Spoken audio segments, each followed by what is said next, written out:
યહૂદીએ બનાવેલી હોય છે. એટલું એ લોકોમાં ટેલેન્ટ છે કે જે સૌથી વધારે નોબેલ પ્રાઇઝ જે છે એ એમની પાસે છે. સૌથી વધારે નવી શોધો છે તો એમની પાસે છે.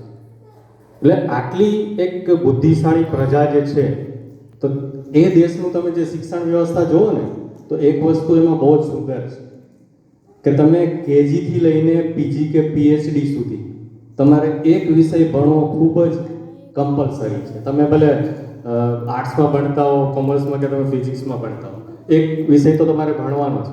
એ વિષય છે હિસ્ટ્રી. નાનપણથી જ એમને હિસ્ટ્રી ભણાવવામાં આવે છે, છેલ્લે પીએચડી કરે કે પીજી કરે ત્યાં સુધી.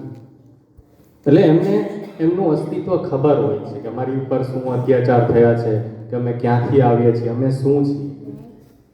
અને હિસ્ટ્રી પણ સાચી. આપણા દેશમાં જે આપણે ભણીને મોટા થયા એમાં હિસ્ટ્રી આપણને લગભગ ખોટી ભણાવવામાં આવી છે. એટલે આપણે બધા મિસગાઈડેડ છીએ. મેન્ટલ ક્લેરિટી આપણી પાસે નથી.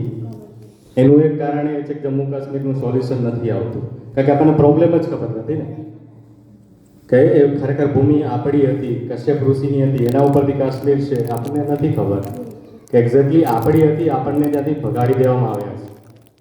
અફઘાનિસ્તાન સુધી ભૂમિ આપણી હતી, આપણને ભગાડી દેવામાં આવ્યા છે. પાકિસ્તાનનું મુલતાન તમે સાંભળ્યું હશે નામ, કદાચ સાંભળ્યું છે. મુલતાની માટી આવે પેલી, એ મુલતાન નામ છે. ક્યાં છે અત્યારે? પાકિસ્તાનમાં. એટલે ત્યાં એક મંદિર આવેલું છે જે ભક્ત પ્રહલાદનું તમે નામ સાંભળ્યું હશે, જે નૃસિંહ અવતારની વાત કરીએ છીએ. તે મંદિર ત્યાં આવેલું છે. એ ઘટના ત્યાં થયેલી છે, આજે આપણી પાસે નથી. આપણને એમ લાગે પાકિસ્તાનમાં. ના, પાકિસ્તાન ના બોલતા, એ આપણો જ ભાગ હતો. આપણે એમને ભાગ કરીને આપી દીધું છે. હું તો એને ઓક્યુપાઈડ પાર્ટ ઓફ ઇન્ડિયા કહું છું, પાકિસ્તાન કહેતો નથી. એ આપણું જ છે. ભવિષ્યમાં કદાચ એ પરિસ્થિતિ આવડે તો આપણે પાછું મેળવી લેવાનું છે. પણ જો હિસ્ટ્રી જાણશું આપણે કે આપણા ઉપર શું થયું છે, આપણે કઈ જાતિ છીએ, ક્યાંથી આવ્યા છીએ, તો આપણે એક સારા નાગરિક બની શકશું અને એક મેન્ટલ ક્લેરિટી સાથે દેશમાં જે કંઈ આજે સમસ્યા થઈ રહી છે એનું સોલ્યુશન લાવી શકશું. આજે સર 52 જિલ્લાઓ એવા છે કે જેમાં ભારત સરકારનું કશું ચાલતું નથી. ઇન્ડિયામાં ટોટલ 650 સમથિંગ જિલ્લા છે, પણ 52 જિલ્લા એવા છે ઇન્ડિયામાં આજે કે ત્યાં ભારત સરકારનું કશું ચાલતું નથી. એ ઓટોનોમસ જ ચાલે છે. ઓન પેપર આપણામાં છે, ત્યાં તમે જઈને જુઓ તો ભારત સરકારનું કંઈ ચાલતું નથી. અને એ જિલ્લાઓમાં દિવસે ને દિવસે વધારો થઈ રહ્યો છે.